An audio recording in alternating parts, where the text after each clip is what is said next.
Esse é o Pode Além, o podcast que está na sua temporada na área cultural, com pessoas adiante do seu tempo, que trazem a cultura para perto de nós. Hoje, com alguém muito especial, Rafael Gubert. Eu sou Neuza Piculifante, estou aqui com a minha colega Ciane Meneguzzi Pistorello. Rafael leva alegria, descontração para shows, para formaturas, para casamentos, para vários eventos que ele vai contar um pouquinho da história dele para nós. Seja muito bem-vindo, Rafael. Muito obrigado, estou muito feliz com o convite.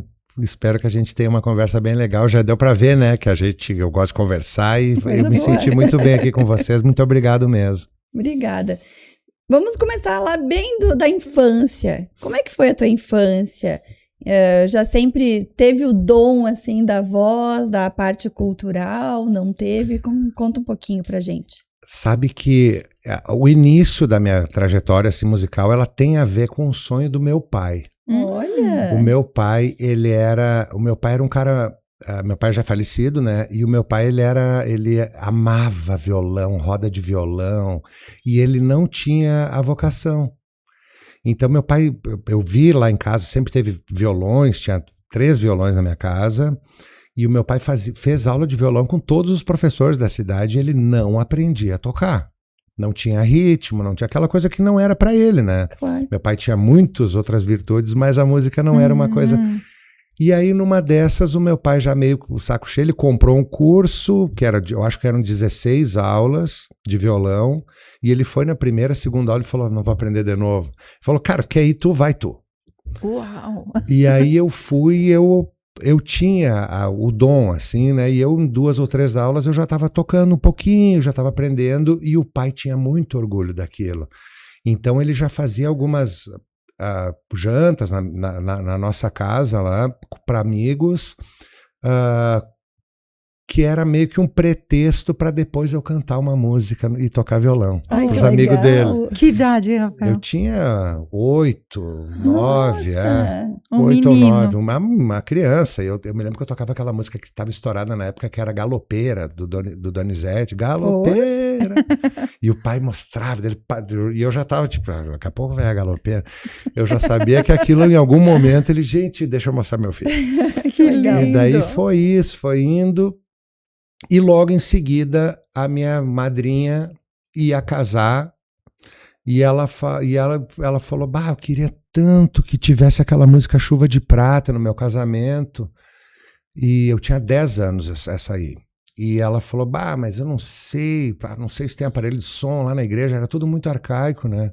E eu falei, eu canto.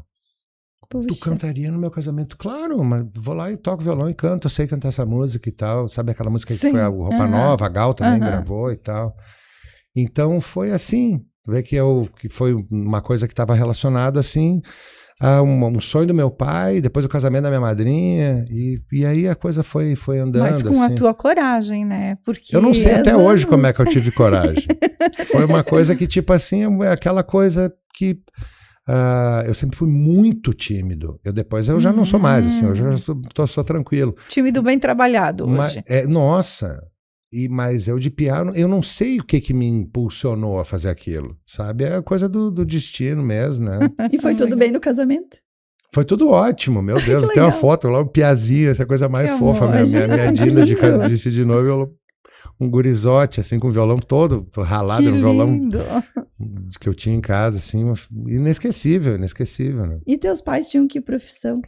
Meu pai era advogado, até é curioso comentar, porque o meu pai, a gente teve várias fases.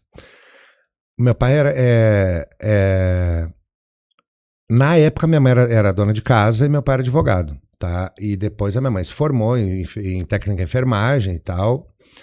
Só que o meu pai, que ao mesmo tempo foi a pessoa... Meu pai era um italiano. E nós estamos voltando 40 anos no tempo, né? Há 40 anos atrás, o cara que queria ser músico era taxado logo de vagabundo. Tipo, o cara não gosta de ter que trabalhar. Tem que ter o CLT, ou uma profissão, não ou um associado. diploma. Não era uma coisa... O artista era marginalizado, né? E aí, quando eu comecei a querer, porque eu comecei a fazer curso de Direito e tudo, né? Isso nós já estamos adiantando um pouco no tempo, né? Mas quando meu pai começou a sentir que eu tinha gostado mais do que eu gostava, do que ele planejava pra mim, que a música era pra ser um hobby, né? Na cabeça dele. Era só eu ser aquele pé que tocava nas jantas. O planejamento dele O planejamento era esse. Mas quando aquilo começou a se tornar uma profissão, uma possibilidade do meu futuro, meu pai se assustou. Ele ficou meio, Rafa, tá louco, cara, isso aí é difícil. Tanto ele quanto a minha madrinha também, meu Deus, isso não tem como, não existe isso. E eu entendo hoje a preocupação deles, tipo, imagina, né? Tipo, tem que ter uma segurança, né? Só que deu tempo de reverter isso e o meu pai, justamente por ele ser italiano, tipo, quando eu tinha a oportunidade de cantar, foram várias vezes que eu cantei, por exemplo, o tema da Festa da Uva. Meu Deus, o meu pai, ele falava pra todo mundo, o cara que tá cantando é meu filho. Meu pai tinha um orgulho daquilo, era pro meu pai. Eu fiz muitas coisas legais, graças a Deus, né? Faço ainda. Mas pro meu pai, quando eu cantava na Festa da Uva... Era o auge. Era o máximo. Até porque meu pai morava na Sinimbu, então passava o desfile na frente da casa dele, e minha voz, então meu pai, meu Deus, era como se eu tivesse assim... Conseguiu o auge. Eu tava no auge, porque a minha voz ia com a coisa do italiano, dos meus avós, eu não cheguei a conhecer os pais do meu pai só falava... Meu Deus, se meu pai visse tu cantando isso. Que legal. E tu aprendeste italiano cedo, então, Rafael? Não. Eu não tive muito contato assim com a galera. Era mais os meus avós faleceram quando eu tinha... Os pais do meu pai, quando eu não tinha completado 1 ano ainda. Faleceu logo minha avó e logo em seguida meu avô. Sim. Então eu não tive muito contato com a família, daquela coisa do dialeto e tal. Eu tive pouquíssimo, assim. E na casa dos meus avós maternos não tinha esse... Meu avô materno era muito caseiro, não tinha essa coisa do italiano, de juntar, sabe? Encontros. Então eu tive pouquíssimo contato, assim, com o dialeto, assim. É uma coisa que eu gostaria de ter tido mais. Foi aprender depois. Vou aprender depois, assim, mais em função da música, assim. Mas é uma coisa que eu me defendo, assim, eu não sou uma pessoa que domina o idioma, né? Mas... E depois, mais tarde, aqui a gente acaba também, em virtude dessas festas, a gente acaba se envolvendo um pouco mais e aprendendo também, né? Claro. Legal. Mas teve um caminhar, então, no direito.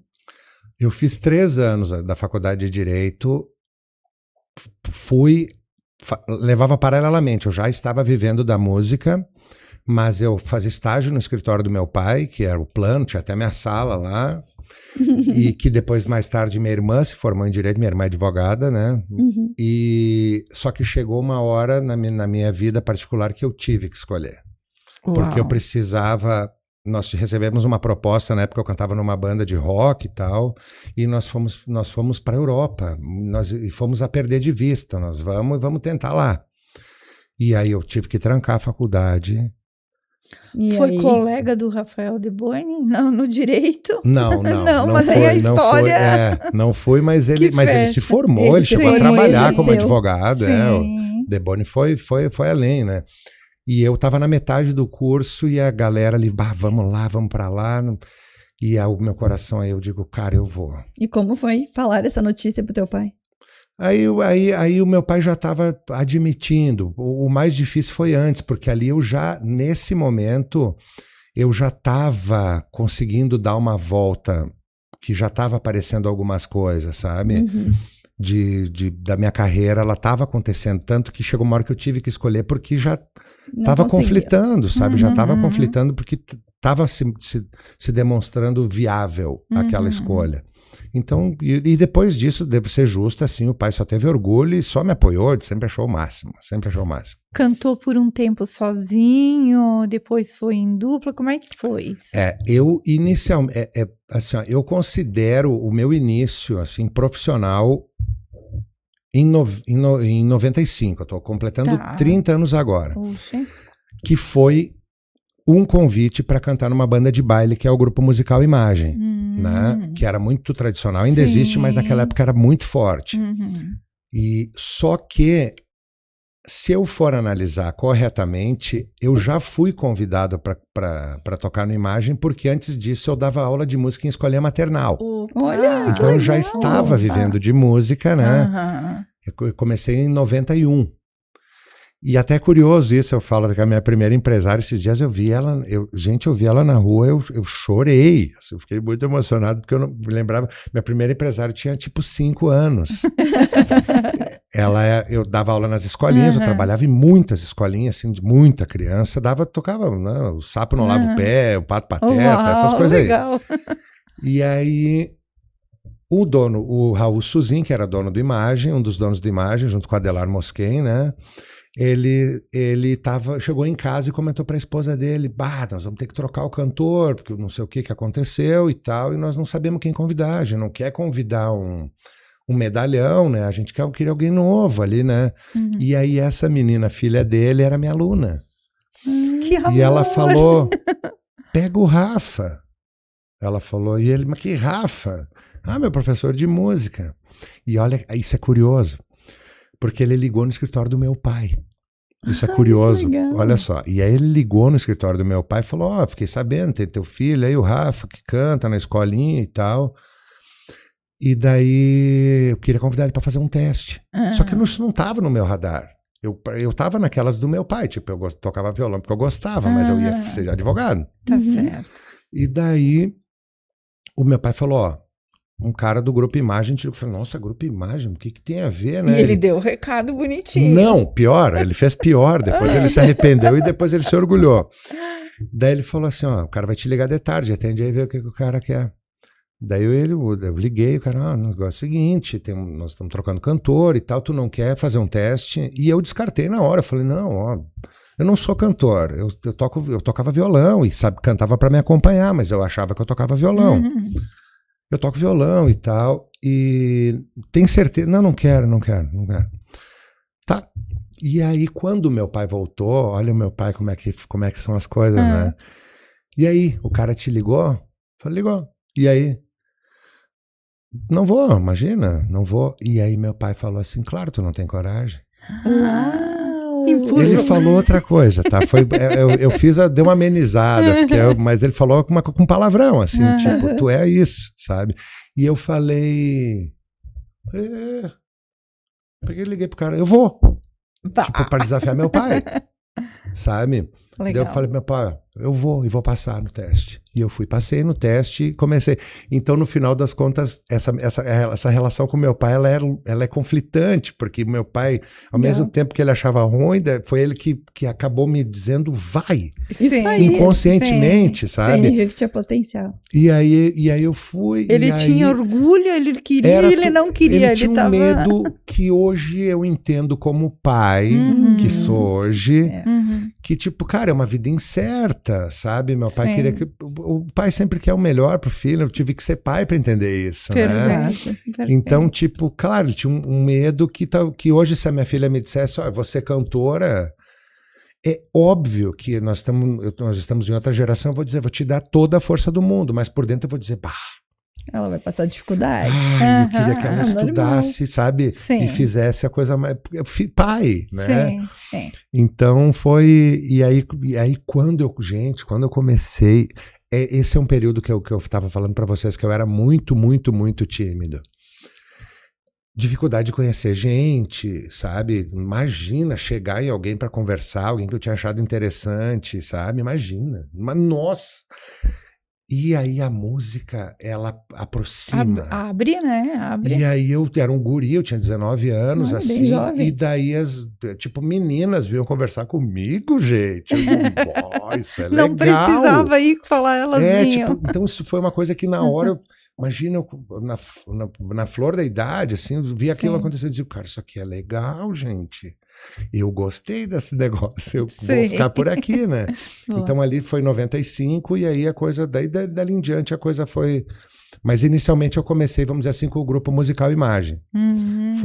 Eu até hoje eu tenho loucura para aquela turma, assim, eles são pessoas que inventaram uma profissão para mim, né? Oh, Que beleza. legal. Eu vejo o Raul, seu Raul Suzinho, eu vejo ele no campo, que ele tem a mesma paixão clubística que eu, e toda vez que eu vejo ele, eu fico assim muito emocionado. A família do Adelar, o Adelar já faleceu, que eram 2 sócios, também eu vejo eles, eu tenho loucura por aquela turma, assim. Ah, me lembra que estilo de música Era uma banda de baile, eles Baile. tocavam de tudo. Isso é uma escola para um músico que é sensacional, porque era assim, ó, eu tava cantando um Guns N' Roses, e dali a 2 minutos, 5 minutos, eu tava cantando um Julio Iglesias, e dali a 5 minutos eu tava cantando o Mano Lima, Meu Deus. e dali a 5 minutos eu tava cantando um Elvis. É tudo. Aí essas alturas Era uma eu já banda- tinha... Tem que É uma banda puxar público, né? Não, e é Pra louco. puxar o baile. Isso, o legal Que é era o difícil, seguinte, eu acho, não, pra é um ser tímido. DJ, é o que É. um DJ faz hoje. Aham. Tu vê o que tá funcionando. Era assim o sistema. O dono do grupo, ele tinha uma pasta que todo mundo conseguia enxergar em cima do teclado, que ele analisava, ele tinha que manter a pista cheia. Isso aí. Então, assim, a gente começava com um negócio, a pista estava vazia, ele já mudava para um outro estilo de música completamente Uau. diferente. Hum. Aí nós tocava, aí a pista enchia. Aí continuava naquele estilo de música. Aí a pista ia esvaziando, ele tinha que ter um tino, assim. Trocar. Ó, tá esvaziando. Aí ele trocava, ele dizia, vou tentar nisso. Aí botava e esvaziava a pista, por exemplo. Aí ele já saía daquela pasta e já ia para um outro negócio. A sintonia ia se Tu não tinha, recriando tu não para tinha poder um explorar. programa. Uhum. A coisa ia acontecer. E ainda tinha troca de roupa. Eu me lembro das domingueiras. É, Vocês tocavam nas Fizemos domingueiras. várias. Fui várias. É, olha que legal. Então, desculpa. Por exemplo, como tinha troca de coisa, eu tava vestido de rock and roll, Com lenço. com tudo Eu assim, lembro. jaqueta de couro. E daí, de repente, a coisa não funcionava. Eu via que trocava, eu tinha que correr pra dentro, que eu tinha que voltar pra cantar música mexicana. Uau. E eu voltava com um chapelão. Tipo, tinha que trocar o chip, assim, na hora. Era Fez um curso de teatro forçado aí. forçado. E, ao mesmo tempo, isso, posteriormente, me ajudou muito vocalmente Com falando, certeza. porque eu me acostumei a cantar tudo. Uhum. Então isso foi o que acabou me possibilitando de eu cantar em banda de rock, de eu cantar em banda de jazz, de eu fazer umas coisas mais acústicas, de eu cantar música italiana, porque eu tive uma escola que eu aprendi na marra a cantar tudo. Sabe, eu Se desenvolveu em vários sentidos. tive que me né? desenvolver, Até no palco, você porque era tímido. era na base do não tem tu, vai tu mesmo, sabe? Agora é um Julio Iglesias, eu tinha que entrar meio romântico. Aí daí era um rock and roll, já tinha que entrar no... É legal. É sensacional. Isso aí, assim, é uma coisa que define minha vida, né? Ficou quantos aqui- anos ali? Eu fiquei no Imagem eu fiquei praticamente 2 anos, mas aí eu continuei mais um tempo no baile, fui para uma outra banda que era o Brasil Exportação, fiz uma outra banda que era pós-produção, e depois a coisa foi mudando e eu caí mais no universo mais pop, que é o que eu tô até hoje, né? Foi a partir de 99. De 95 a 99 foi Nesse 4 ritmo anos, mais de baile, banda, assim, baile. Que legal. E me diz assim, então, em 99 tu muda o ritmo. E por quê? O que te fez aceitar que daqui a pouco tinha que seguir um outro estilo de música? O destino. Isso aqui é uma coisa que pra mim me emociona. Eu avisei. Vai Eu avisei tranquilo, vocês. vai tranquilo. Teve um momento ali no baile que a coisa começou a mudar muito, assim. Os bailes já não eram muitos. Começou a aparecer coisas... porque o baile era uma coisa muito cara pro contratante, porque era uma estrutura gigantesca. E aí começou a aparecer soluções mais baratas, bandas menores, DJs e tal, e aí o baile começou a perder espaço. E isso eu comecei a sentir que já a minha profissão, eu digo, meu Deus do céu. E aí eu fazia aula de violão numa escola de música. E violão, eu não era de cantor, só violão. Tá. E eu tava meus mestres, assim, o Merônio era o meu mestre, seu Merônio Saquete, já falecido também, a Eliana, que tem a escola Prelúdio, eles são, assim, pessoas também que, nossa, eu amo muito eles. E eu tava na aula de violão, já assim, meio desiludido com a música, assim, digo, meu Deus do céu, cara, tá diminuindo o trabalho, e, né? Pra onde que eu vou? E aí eles tinham uma apresentação de final de ano, que eu tocaria, sabe aquelas apresentações de escolas, né? Uhum. E aí eu ia tocar 2 músicas no violão. E aí, de novo, o destino entra a mulher do Merone, a Eliana, que é uma professora incrível de teclado e violino, e ela entra e fala, deu problema. E eu tô na aula, na hora. Ela fala, deu problema, o cantor que a gente contratou de Porto Alegre não vai vir. A apresentação era tipo dali a 3 dias. Nossa. E eles, porque como tinha muito aluno, tinha um cara que era um contratado de Porto Alegre para cantar para os alunos, sabe? Os alunos de violão. Então vinha um cantor, daí o cara tocava e vinha um cantor profissional de Porto Alegre. 3 dias antes ele falou que não ia poder vir. E só que ela veio avisar bem na hora que eu tava eu em aula. E eu, de novo, que nem o casamento da minha madrinha, falei, eu canto. Voltou aquele Rafael lá, né? O corajoso. Eu falei, eu canto. Ele me olhou assim, mas tu canta? Eu falei, cara, eu canto em banda de baile. Tu canta? Eu não sabia como é que tu nunca me falou que tu cantava. Eu falei, não, eu faço aula de violão, fico aqui aprendendo violão. Cara, nós temos ensaios de noite, tu pega aqui as músicas, vê se tu consegue fazer e tal. Eu digo, não, eu conheço as músicas aqui, não dá pra cantar, porque eu cantava em baile, eu conhecia tudo, né? Essa eu conheço. Não, vamos lá, vai lá. E daí eu cantei e, claro, muito por conta da surpresa, eles acharam maravilhoso, porque eles não tavam, sabe, não tinha expectativa isso nenhuma. É eu era um violão, né? não, mas eu era um aluno de violão e eu fui lá e consegui dar conta. Sim. Então foi muito além da expectativa, né? Cara, que massa. Só que quando eu cantei nessa apresentação, era uma escola muito, muito conceituada, ainda é em Caxias, e aquilo me mostrou para uma outra galera, porque o baile ele é tipo um universo, eles não conversam o universo do baile com o universo dos barzinhos, são duas coisas completamente distintas.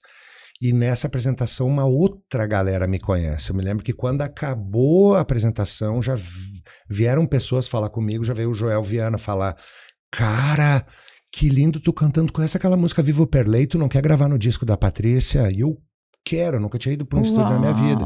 Tudo naquele dia. Aí já tinha meus amigos, o Marcos De Ros, que, tu estamos precisando de vocalista pra banda, tu não quer cantar na nossa banda? Quero. E aí... Essa apresentação da escola, ela deu uma demanda que eu não consegui nem dar conta.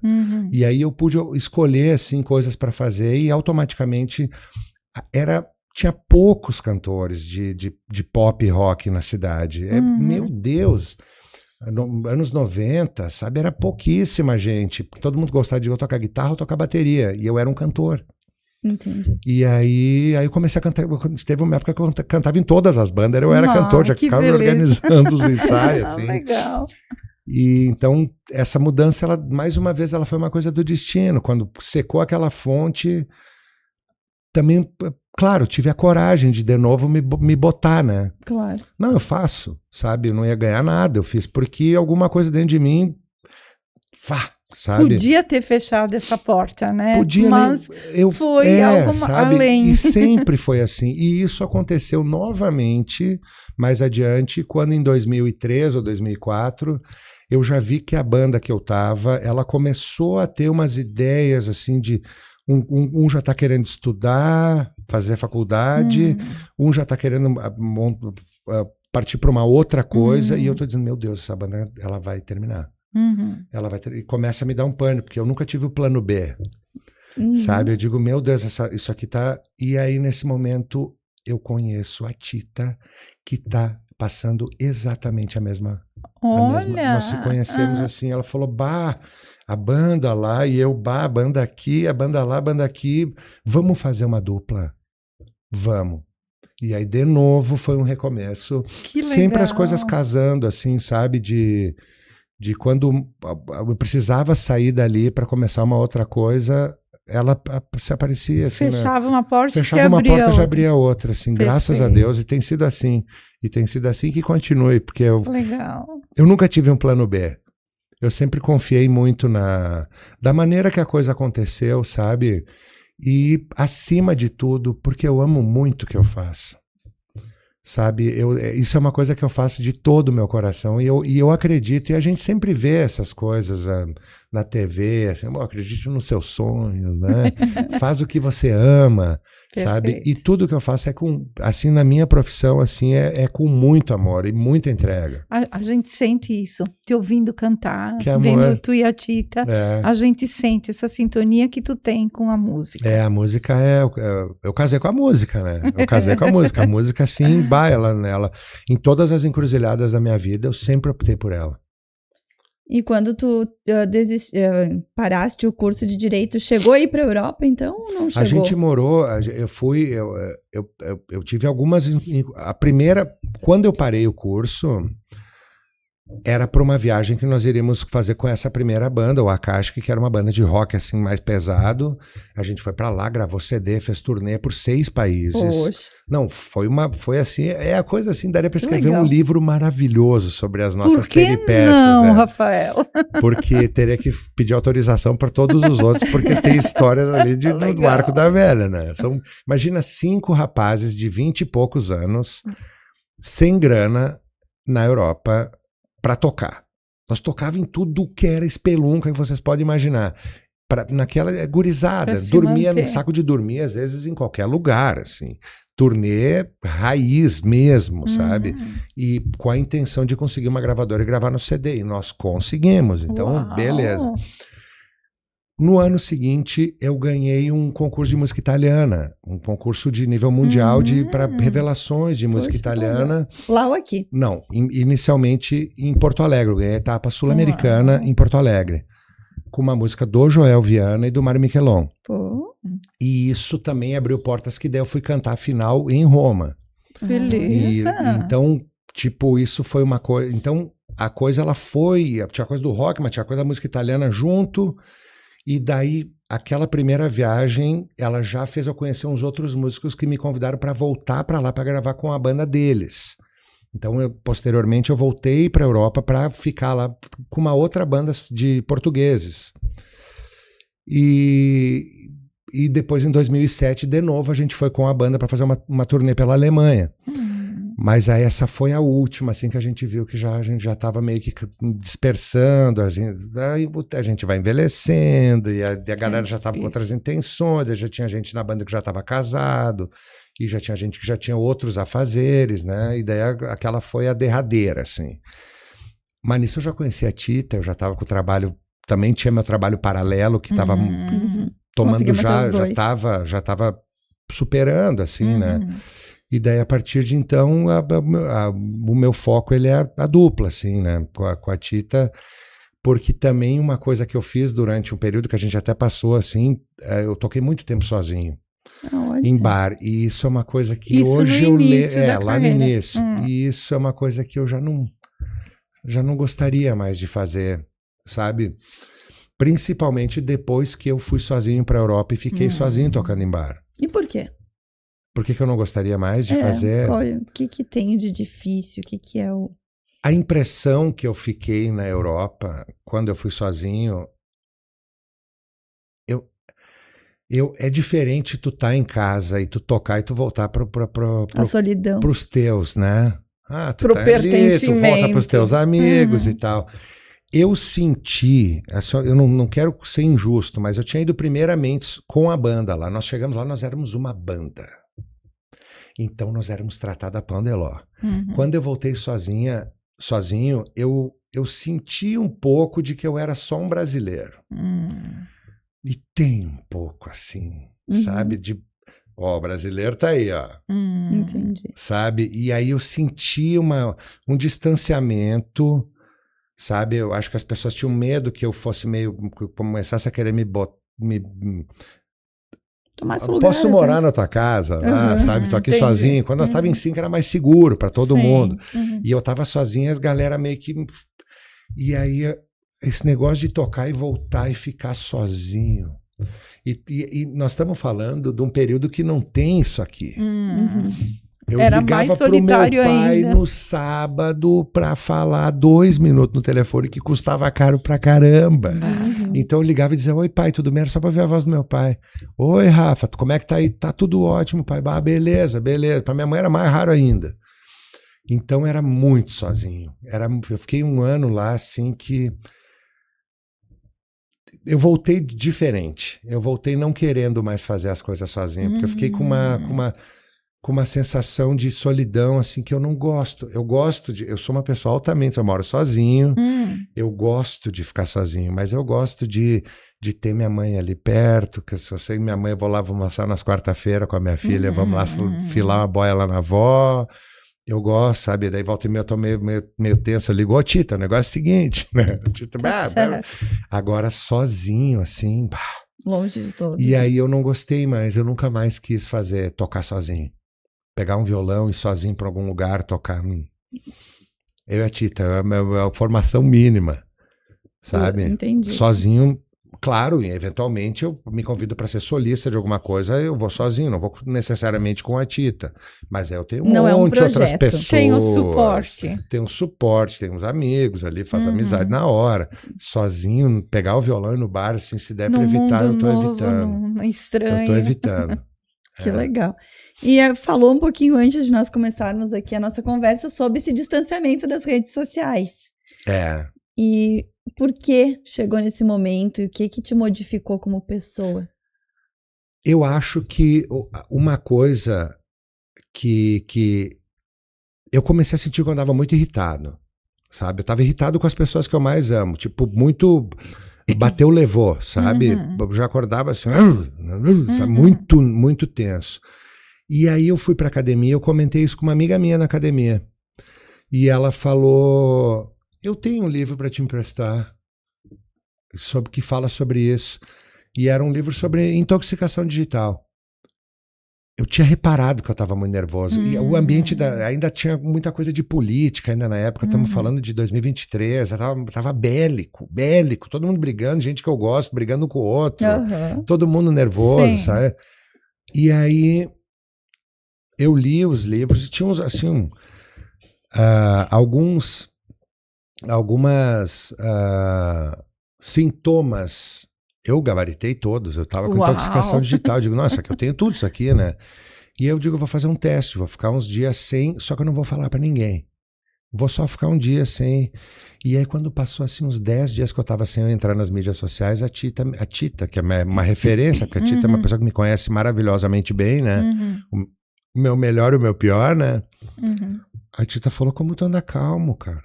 Olha. E eu... O sinal. Eu falei... Por quê? Ela falou, não, nossa, tu tá leve, tu tá tranquilo e tal. Eu falei, faz não sei quantos dias que eu não entro no Instagram, não entro mais na internet. E ela, nossa, eu digo, vou ficar mais um tempo. E daí eu me programei, fiquei 1 ano sem. E foi, meu Deus, eu tava alheio. Estão brigando, briguem. Tô lendo, adoro ler, né? Olha, aí eu ficava lendo, inclusive falei pro Gilmar Marcílio, vocês conhecem? Falei pro Gilmar Marcílio que um dos livros que eu li foi Jardim de Bolso, que é um livro maravilhoso dele. Olha. E foi assim que eu me aproximei do Gilmar, porque um dia eu encontrei ele no mercado e falei, cara, o teu livro mudou minha vida. Olha que legal. Que profundo. Porque eu peguei aquele livro, ele é um livro assim de pílulas, assim, de filosofia estoica, de tipo assim, cara, cuida só do que está ao teu controle, né? Vive o momento presente, cuida só do que está ao teu controle, observa, pesa na terra, sabe? Vive agora, não te preocupa com as coisas de depois, vive agora. E aquele livro do Gilmar, e aquele ano todo foi um ano que eu me reconectei com a vida. Assim, eu digo, nossa. Só que depois, claro, eu tive que voltar, porque eu tive algumas coisas da minha vida profissional que eu digo, não, eu preciso das mídias sociais, porque 1 ano depois, encontrava pessoas na rua dizendo, tu não tá mais cantando? E eu continuava cantando, só que eu não postava. É como se a gente não existisse, né? Não, tu não tá na mídia social, tipo, cara... Existe. Exatamente. Mas tu contigo mudou muita coisa nessa reconexão? Tu já reconectou diferente do que tu era? Completamente. Tipo assim, eu não entro em bola dividida de jeito nenhum, eu quero brigar, briguem. Eu tô cuidando da minha vida. Assim, ó, isso aí também tem a ver com o livro do Gilmar, que fala sobre o estoicismo, e tem uma frase do Marco Aurélio que fala assim, ó, Marco Aurélio é um dos filósofos estoicos, ele cita no livro dele, que é tipo assim, não perca tempo dizendo o que um homem bom deve fazer, faça. Isso aí, seja exemplo. Sabe? E aí Perfeito. eu digo, cara, quanto tempo eu fiquei discutindo na internet sobre o comportamento de A ou B, sendo que eu tenho tanta coisa para corrigir em mim, que tipo assim, na minha vida, eu não vou ter tempo de corrigir todas as minhas falhas, eu ainda vou querer corrigir a falha dos outros, não tem como, né? Olha que evolução. Legal. Então eu digo, cara, eu tenho trabalho demais comigo mesmo para me preocupar com o que os outros fazem ou deixam de fazer. E Mas- assim, ó, tô longe, né? Mas eu vou melhorando um pouquinho, né? Porque eu acho que Veio um outro homem. eu acho que o objetivo, no final das contas, é a gente ir melhorando. É A verdade. gente não tem onde chegar. A gente tem que ir sempre tentando, observando. Ó, eu tive uma passagem esse ano até que eu falei com a Tita, que aconteceu uma situação assim, eu sou muito nervosinho. Sou muito italiano, né? Nervosinho assim, de italiano, não é nervosinho de violento, nada disso. Mas sem Mas paciência. tipo, sabe? Sim. Vocês conhecem italiano? Vocês conhecem? Oh. É. Gosta de gritaria. E eu tive uma situação que aconteceu, foi esse ano já, 2025, né? Esse ano que estamos terminando. E que a Tita achou engraçado, que foi sempre aquelas minhas atitudes de explosivas, de pá! E ela riu e falou, nossa, e eu falei, foi a última vez. E a Tita, sério? A Tita até estranhou, porque tipo assim, ela tá acostumada com aquele, né? Falei, não gostei. E ela, mas por que tu não gostou? Eu falei, porque eu não quero isso pra mim. Não dá Conseguiu mais, não enxergar. dá mais. Isso aqui não combina comigo. Porque tem uma coisa que eu tava indo na casa da Tita gravar uma música romântica. Olha que coisa. E aconteceu um entreveiro ali que eu demorei 1h30 para voltar para a condição que eu precisava para gravar uma música romântica que era para uma amiguinha minha, que deve ter 12 ou 13 anos, que era uma homenagem para o aniversário dela. E tipo, eu demorei para me reconectar com aquela emoção que eu precisava para gravar uma música para uma pessoa que eu amo. Perfeito. Eu tava com um nervosismo, aquele desgraçado. Eu digo, não, chega. Absorveu. Chega. Isso aqui não tem nada a ver com o que eu leio. Para que eu leio, então? Se chega na primeira dificuldade, eu já faço um turbilhão de emoções, então nota zero. Nota zero para mim, isso não acontece mais. E a Tita, tipo, vamos ver, né? E aí, Na teoria mas tá é ótimo. interessante porque foi o livro certo no momento certo de mudança. Não, e ó, tô de 100%, parabéns. Eu sei aí o resultado.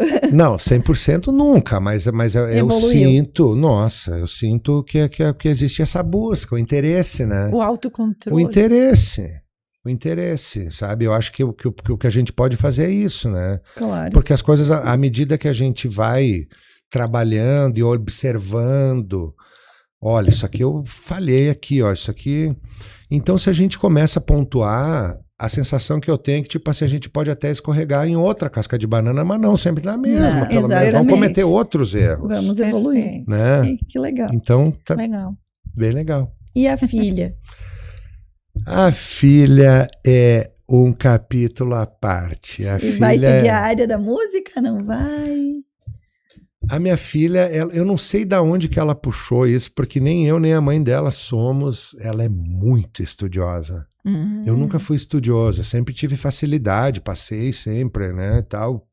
Rodei um ano até, na verdade.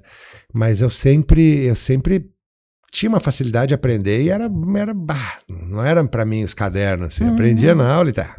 Passar raspando tava bom. Tava ótimo. E a minha filha, ela tem uma coisa que, tipo assim, se ela merece 10, a professora dá 9,5, ela faz um chilique.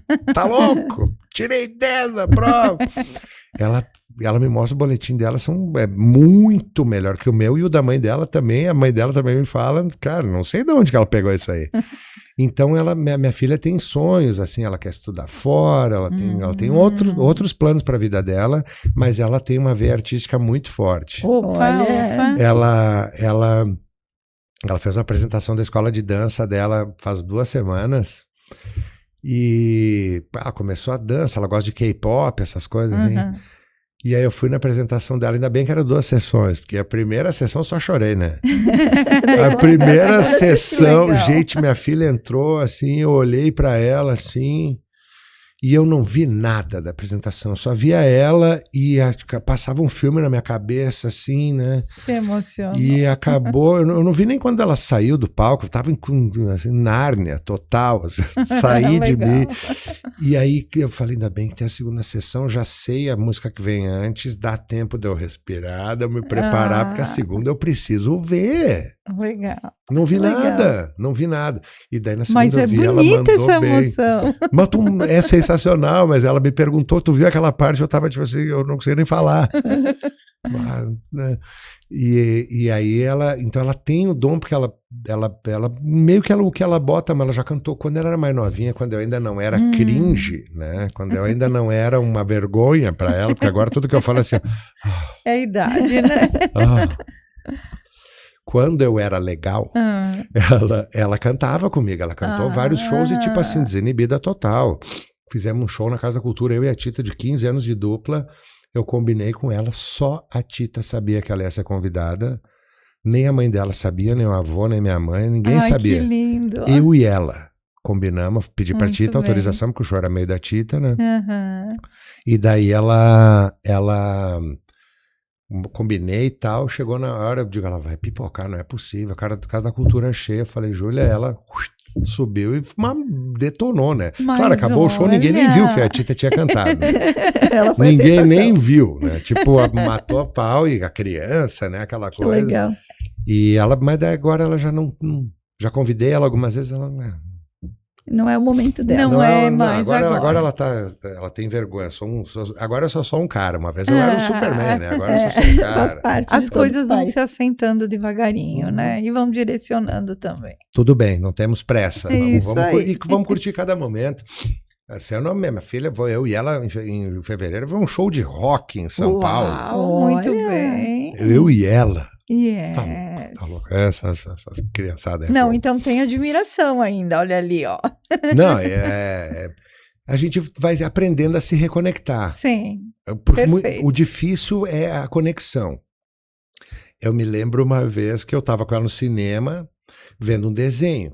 Imagina, passei anos eu e ela, porque eu não sou casado com a mãe dela. Então, tipo assim, eu passei anos eu e ela indo no cinema vendo desenho. E chegou uma época que eu continuava vendo desenho, mas ela não estava mais vendo desenho. E eu convidei ela para ver um desenho. Uau. Aí chegamos no cinema, eu tô lá chorando de rir, ela tá tipo me cutucando, tipo, para de rir, olha que fiasco. Boa. E eu chorava de rir porque eu achava esse desenho muito engraçado. Aí, quando nós saímos do filme, ela falou, pai, vem aqui. Aí ela me levou tem um quiosque lá no shopping, assim, que tinha umas camisas de rock, e tinha uma que era do Stranger Things. Ela falou, pai, eu tô assistindo isso agora. Yes. E é que eu gosto dos desenhos. Eu não consegui me render, né? Eu vim assistir desenho, te convidei pra ver comigo, porque é eu que gosto, mas daí eu já aprendi, né? Tipo, eu só dei uma A resposta, mas já próxima aprendi. vez vamos convidar Aí ela depois pra... agora a gente evoluir. assistimos série e tal, é uma moça, né? Legal. 13 anos, ela tem muito mais a aprender com ela do que ensinar, né? Já assisti 17 vezes o K-pop, provavelmente tu já deve ter assistido, então. Eu fui pra São Paulo ver o Porque show eu tô do nessa Twice. fase. Eu fui pra São Paulo com ela ver o show do Twice. É verdade, eu tô nessa fase também. É. Eu não aguento, já sei as falas de cor, assim. Ai, que amor. Não, mas ela não assiste mais comigo. Não? O K-pop ela já assistiu com as amigas. Eu tô indo na fase mãe senta comigo. Vou aproveitar. Aproveita muito. Eu já tô na fase que é pai, podemos dormir na tua casa? Olha que legal. E eu, podem, claro. Imagina, tá com É sensacional, é sensacional. Daí vai lá a turma, né? Uau, Essa fica ouvindo lá. ótimo. Que legal. É Mas é sensacional. bom, é muito É a bom. melhor coisa. Isso também é uma coisa que zera a vida, né? A Júlia, ela também me deu uma outra noção de vida. Meu Deus do céu. Como filho na nossa vida, assim, pá. É um impacto incomparável, né? Que legal. E falando um pouquinho de festa da uva, a gente sabe que a nossa região aqui, estado e até digo Brasil, tem uma importância muito grande a festa da uva. E eu sei o quanto que é disputado também ter a música que se vincula à festa, né? É um edital, os maiores cantores da região se inscrevem, existe uma disputa muito grande, requisitos. Como foi vocês, né, fazerem parte, ganharem, estarem presente como hino de uma festa da uva? Olha, foi, na realidade, vamos lá. Vou tentar não polemizar. Tenta. Não, Vai olha, lá. foi maravilhoso. Foi maravilhoso. Foi maravilhoso. Acho que a iniciativa foi linda, assim, da secretaria, de propor isso, porque, cara, é uma coisa que já vem de muito tempo. Tipo, sempre teve o concurso da coroa, o concurso do vestido, o concurso da rainha, e a música não tinha um concurso. Então, acho Isso que foi aí. uma evolução. Sem dúvida. Ao mesmo tempo, é uma bateção de cabeça, de ciúmes, de quem. Porque assim, ó, um ganha e o resto reclama. Que é o normal. Um ganha, o resto reclama. Então, cara, aconteceram algumas coisas assim que me deixou triste, assim, sabe? Tipo, fiquei muito feliz de ganhar. Na verdade, a música era do Éder, mas eu e a Tita, que éramos os intérpretes Isso aí. e tal, ficamos muito felizes de ganhar. Agora, mal perdedor é coisa bem feia, sabe? Mal perdedor é coisa bem feia. Então teve muito bafafá, tanto que esse ano não fizeram. Ah, Não que fizeram pena. concurso. De tanta bateção de cabeça, Que sabe? pena. Então, cara, eu respeito, acho feio, sabe? Acho que, tipo, cara, ganha um, ganha todos, sabe? Eu não tô chateado que esse ano não é minha, que não tô cantando, eu não tô chateado, fico feliz, tem o outro lá, não tem problema. É a festa da uva, não é a festa do Rafa, a festa de Sim. vocês, é a festa de todos. Então, tipo, eu não tenho esse tipo de egocentrismo, assim, tem que ser eu, sabe? Eu acho feio, mas, tipo, cada um com seus problemas, tem que cuidar das minhas coisas, né? Isso aí, Não ficar dá pra preocupado gente com os ficar outros. preocupado. Mas foi maravilhoso. Foi maravilhoso. Fez parte da história. Foi maravilhoso. Só que esse ano daí já não deu pra fazer. Que pena. Ou é uma pena, é uma pena. Acho que perdemos todos, Com certeza. sabe? Acho que perdemos todos, mas tá tudo certo. E olhando pra tua história, assim, qual foi a maior dificuldade que tu enfrentou? Eu acho que a maior dificuldade que eu tive, que hoje eu acho que eu tenho um orgulho. Eu tenho um orgulho, assim, já falei que eu não sou egocêntrico, mas uma coisa eu posso falar que é um pouquinho de egocentrismo. Eu acho que eu tenho um grãozinho de areia ali em mostrar que a música é uma profissão dentro de Caxias do Sul. Isso eu tenho, assim, modéstia à parte. Eu sei que eu não estou dizendo que sou eu. Eu faço parte de uma geração de pessoas que conseguiram demonstrar que a música ela é uma profissão. Por exemplo, um músico que começa hoje, que ele começa a tocar à noite, tá? Aí, se vocês perguntarem qual é a tua profissão? E ele disser, sou músico, ele não vai ouvir de volta o que eu ouvia, que era, e tu trabalha com o quê? Ai. Entendi. Sabe? Acho que isso foi a maior dificuldade. Eu ouvi isso muito na minha vida. De tipo assim, tá, mas e pra ganhar dinheiro tu faz o quê? Canto. Não, tu não tá entendendo, mas durante a semana tu faz o quê? Eu aprendo as músicas pra cantar no final de semana. O descrédito. Nossa! Tipo assim, tá, tu é vagabundo, já entendi, mas tu trabalha? Isso aí foi uma coisa que se ouvia muito. Mas assim, ó, falar com qualquer pessoa da minha geração, todos nós ouvimos muito isso. Então, se hoje se ouve isso menos, modéstia à parte, eu colaborei. Claro. Colaborei com a minha seriedade, com a seriedade que eu levo a minha profissão, porque eu sou muito brincalhão, mas a minha profissão não deixa que desrespeitem. Sabe? Eu já tive problemas com amigos meus de banda quando eu sinto que tem um desrespeito com a minha profissão. Por exemplo, vamos ter que desmarcar aquele show no sábado, porque a minha namorada, ela só pode no sábado porque ela trabalha durante a semana. E eu dizer, não, mas e tu trabalha no sábado, então vocês não podem. Ela não pode durante a semana, tu não pode no sábado. Não, tem que desmarcar. Não, tu não tá entendendo. Tu não tá entendendo. Ele então, não valorizava o lugar dele, tu ajudava ele. Tu não tá me ofendendo, tá ofendendo a minha profissão, tu tá fora. Tu tá fora. Isso aqui é sério, cara. Isso aqui é o meu trabalho. Eu no sábado, eu não tenho... É assim, ó, quantos natais eu não estava com a minha família? Para estar na casa de uma outra família. E, meu Deus, feliz da vida, tudo certo, ganhando meu dinheirinho e tal, trabalhando, mas eu abri mão, eu perdi muitas coisas. O meu pai faleceu numa terça-feira, na quinta-feira eu estava cantando. Eu tinha um compromisso. Eu tinha que estar lá. E nem passa pela minha cabeça desmarcar. Sabe? Levou a sério. Meu Deus! É um trabalho. Meu Deus, eu tenho pessoas que dependem de mim. Sabe? Eu não tenho é um trabalho seríssimo. É um trabalho seríssimo.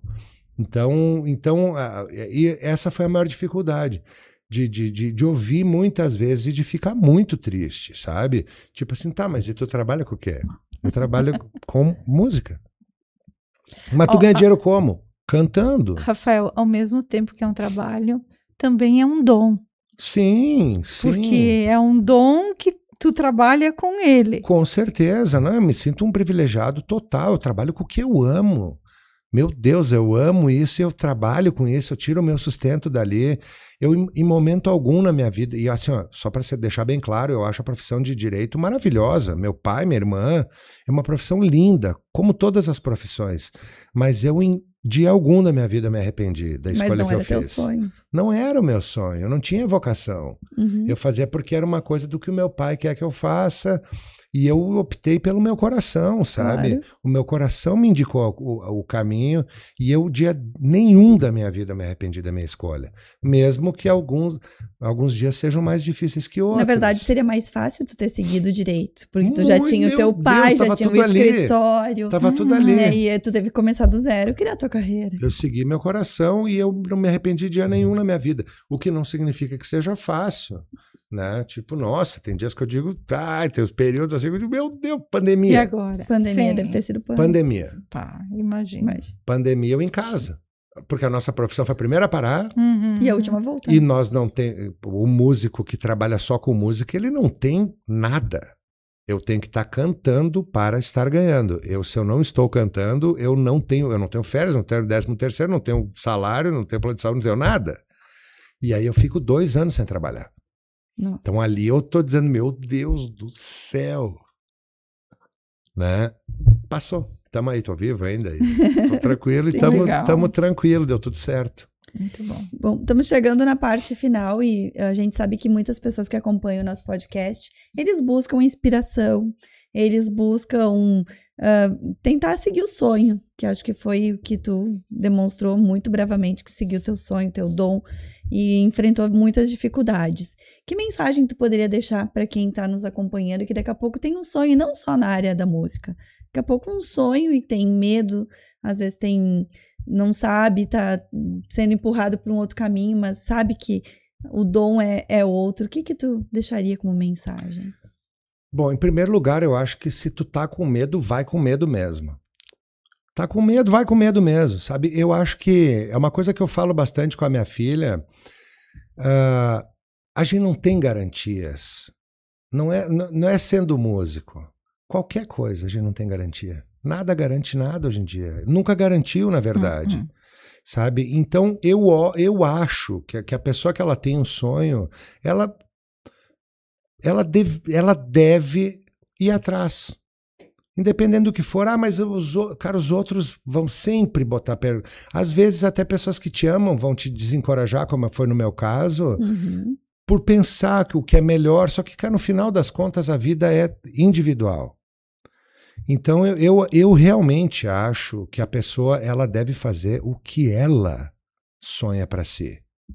Sabe? Eu volto a dizer, por mais difícil que seja, eu sempre digo, mas pelo menos eu faço o que eu gosto. Isso aí. Perfeito. Sabe, eu tenho o meu lazer, ele se transformou na minha profissão. Então, tipo assim, aquelas frases feitas assim, faça o que você gosta e você não vai trabalhar um dia na sua vida, porque vai estar sempre se divertindo. Então, é óbvio que não é um mar de rosas, né? Só que assim, ó, em qualquer profissão tem problemas, em qualquer profissão tu vai ter inseguranças. A vida a gente nasce sem garantia nenhuma de nada. Então, pelo menos faz o que gosta. Isso aí. Acho simples, é básica, a conta é básica, né? Nossa, perfeito. Então, Isso aí. Estamos encerrando, então, mais um episódio. Eu só quero dizer que eu fiquei inspirada realmente com a tua história, parabéns. É motivacional a gente ver que as pessoas às vezes têm até um planejamento, né? Teria um caminho mais fácil, que seria, quem sabe, o direito, ou alguma profissão focada, vinculada, mas tu seguiste teu sonho, aventuraste às vezes e viu que podia melhorar, e o principal, evoluiu, né? Principalmente nos últimos anos. Me inspirou a questão da intoxicação tecnológica, eu fiquei pensando se eu também não tenho que mudar. Então, eu acho que a gente tem que buscar evoluir como ser humano e ver quanto tu evoluiu e o quanto procura melhorar e ver, poxa, eu tô errando nisso, mas vou tentar não fazer mais o mesmo. Eu acho que isso realmente é o básico hoje para qualquer pessoa, né? Não, independente da profissão, nós como seres humanos temos que evoluir. Então, obrigada por aceitar estar conosco e dividir tanto hoje. Olha, eu amei estar aqui com vocês, eu agradeço muito o convite, vocês também são muito inspiradoras, eu adorei me sentir muito em casa aqui, né? Não consigo parar de falar, né? Que bom. E desejar toda a sorte, né, pro podcast de vocês, a vida de vocês, e muito, muito obrigado, foi uma tarde muito, muito legal estar aqui com vocês. Obrigado. Rafael, gratidão então, a tua voz sim é um instrumento que a gente percebe que tu canta com o coração. Obrigada pelos ensinamentos, obrigada pelos direcionamentos e com certeza isso vai chegar a muita gente. Assim nós encerramos o nosso Pode Além, na temporada que cuida do cultural, com o pertencimento da voz, da palavra e da direção. Um abraço a todos, acompanhem, sigam nas redes sociais e compartilhem esse vídeo.